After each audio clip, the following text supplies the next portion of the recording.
এই যে আমি এটাতে ঝামেলা আছে। আল্লাহ তাআলা মুসা আলাইহিস সালামকে বললেন, মুসা তুমি যে বলছো তুমি জ্ঞানী না, তুমি জ্ঞানী না, তোমার চেয়ে বড় জ্ঞানী আছে। ঈসা আলাইহিস সালাম বলে, তাই নাকি? আমার চেয়ে বড় জ্ঞানী কে?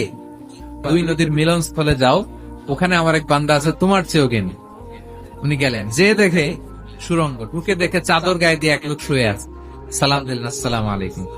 ওই লোক চাদর আর সরায় না, ভিতর থেকে বলতেছে, ওয়ালাইকুম আসসালাম। তুমি কে? আমি মুসা। বনি ইসরায়েলের মুসা? হ্যাঁ। কেন এসেছো? এবার চাদর খুললেন, বলতেছে আপনার কাছ থেকে কিছু শিখতে আসছি। আল্লাহ বলছে, আপনি নাকি সবচেয়ে বড় জ্ঞানী, তুমি আমার জ্ঞান নিতে পারবে না। ওই ধৈর্য শক্তি তোমার নাই। মুসা আলাইহিস সালাম জোর করতে লাগলেন। অবশেষে খিদির আলাইহিস সালাম রাজি হলেন।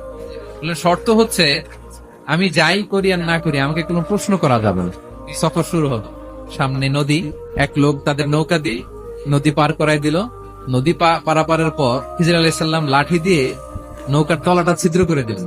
মুসা আলাইহিস সালাম বললেন, এটা আপনি কি করলেন? খিজির আলাইহিস সালাম বলছে, এই যে